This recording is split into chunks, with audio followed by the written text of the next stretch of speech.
Hello guys welcome back to my YouTube channel. आज म तपाईहरुलाई सिकाउन गएको छु ग्लोबल आइएमई लागुविद वित्तीय सङ्घ संस्थाले भ्याकेन्सी निकालेको छ विभिन्न पदमा। यदि तपाईहरु पनि एससी पास हुनुहुन्छ भने तपाईहरुले पनि एप्लाई गर्न पाइयो। र अनलाइन फर्म भर्नको लागि तपाईहरुले कुनै पनि एउटा ब्राउजर खोल्नुस् र ब्राउजर खोलिसकेपछि तपाईहरुले यो सर्च बक्समा गएर www.gilb.com.np भनेर सर्च गर्नु होला। र सर्च गरिसकेपछि तपाईहरुको यस्तो खाले इन्टरफेस आउँछ। सिम्पली तपाईहरुले यसमा टच गर्नु होला।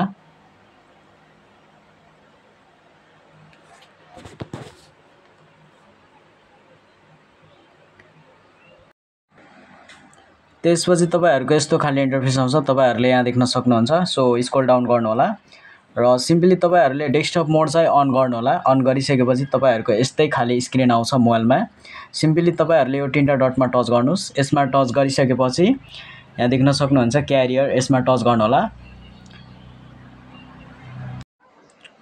त्यसपछि तपाईहरुको यस्तो खाले इन्टरफेस आउँछ। तपाईहरुले यहाँ देख्न सक्नुहुन्छ। सिम्पली तपाईहरुले यो तीनटा डटमा टच गर्नुस् अनि त्यसपछि यो डेस्कटप साइड भनेको छ। सो यसमा टच गर्नुस् अनि त्यसपछि तपाईहरुको मोबाइल स्क्रिनमा यस्तै खाले इन्टरफेस आउँछ। सो स्क्रोल डाउन गर्नुस् र स्क्रोल डाउन गरिसकेपछि तपाईहरुले यहाँ देख्न सक्नुहुन्छ पर्सनल डिटेल। सो यहाँ चाहिँ तपाईहरुको पर्सनल डिटेल फुलफिलमेन्ट गर्नु होला। फुल नेम भनेको छ। सो फुल नेम दिनु होला। त्यसपछि तपाईहरुको डेट अफ बर्थ दिनु होला र यो एज आफै आउँछ र त्यसपछि जेन्डर चुज गर्नु होला। मैले गरिसकेको छु र तपाईहरु म्यारिड हो कि अनम्यारिड हो त्यो चुज गर्नु होला। त्यसपछि फोन नम्बर दिनु होला तपाईहरुले र इमेल एड्रेस दिनु होला। र त्यसपछि तपाईहरुले यहाँ देख्न सक्नुहुन्छ पर्मानेन्ट एड्रेस। यो चाहिँ तपाईहरुको नागरिकता अनुसार दिनु होला। तपाईहरुको नागरिकतामा जे छ त्यही दिनु होला। तपाईहरुको प्रदेश कुन हो त्यो चुज गर्नु होला। मैले गरिसकेको छु। तपाईहरुको डिस्ट्रिक्ट कुन हो त्यो चुज गर्नु होला। मैले गरिसकेको छु। तपाईहरु कुन नगरपालिका गाउँपालिकाबाट बिलोङ गर्नुहुन्छ त्यो चुज गर्नु होला।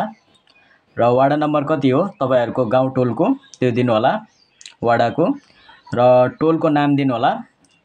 र त्यसपछि तपाईहरुले यहाँ देख्न सक्नुहुन्छ टेम्पोररी एड्रेस। टेम्पोररी एड्रेस भनेको तपाईहरु अहिले कहाँ बस्दै हुनुहुन्छ त्यहाँको एड्रेस दिनु होला।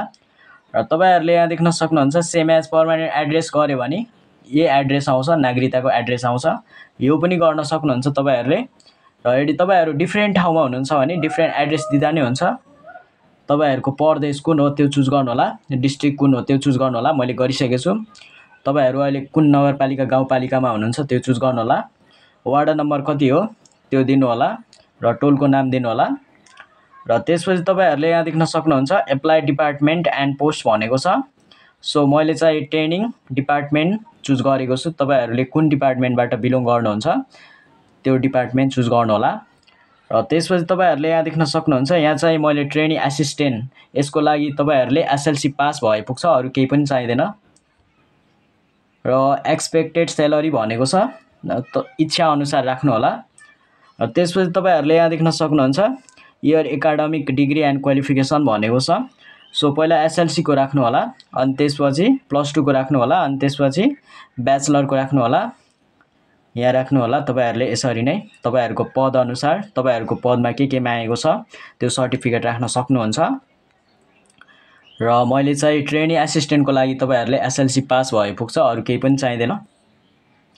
सिम्पली तपाईहरुले एसएलसी को लागि तपाईहरुले कुन स्कुलबाट एसएलसी दिनुभएको त्यसको नाम दिनु होला अनि त्यसपछि कति जीपीए पर्सेन्टेज आएको थियो त्यो दिनु होला। मैले दिइसकेको छु।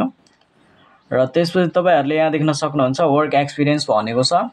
सो तपाईहरुले पहिला कुन अफिसमा काम गर्नुभएको दिनु होला। यदि तपाईहरुको भ्याकेन्सीमा एक्सपिरियन्स मागेछ भने एक्सपिरियन्स पनि दिनुपर्छ।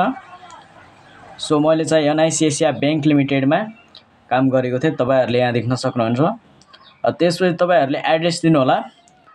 यो एनआईसी एसिया बैंक लिमिटेड कुन ठाउँमा छ त्यसको एड्रेस दिनुहोस् अनि त्यसपछि एक्सपिरियन्स इयर्स दिनु होला। मैले दिइसकेको छु।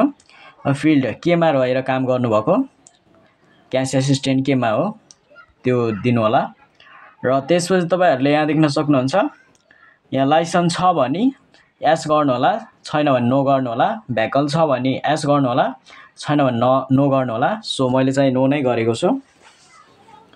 र अपलोड फाइल भनेको छ। तपाईहरुले यहाँ देख्न सक्नुहुन्छ 2 MB सम्मको तपाईहरुले फोटो अपलोड गर्नु होला। र PDF अपलोड गर्न सक्नुहुन्छ। यदि तपाईहरुले 3 MB 5 MB सम्मको अपलोड गर्यो भने अपलोड हुँदैन। सुरुमा तपाईहरुले यहाँ देख्न सक्नुहुन्छ फोटो। सो मैले चाहिँ फोटो अपलोड गरिसकेको छु र त्यसपछि सिटिजनशिप PDF बनाएर अपलोड गर्नु होला। गरिसकेको छु मैले। र त्यसपछि तपाईहरुले यहाँ देख्न सक्नुहुन्छ CV। सो CV पनि अपलोड गरिसकेको छु मैले। र त्यसपछि लेटेस्ट एकाडेमिक फाइल भनेको छ।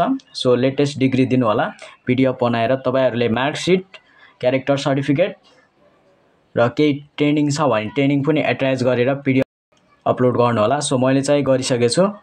तपाईहरुले यदि तपाईहरुले ट्रेनी एसिस्टेन्टको भर्दै हुनुहुन्छ भने तपाईहरुले SLC पासको मार्कसिट र क्यारेक्टर सर्टिफिकेट अपलोड गर्दा हुन्छ। यसमा जब एप्लिकेसन भनेको छ बैंकले मागेको छ। सो यो पनि दिनु होला। सो मैले दिइसकेको छु।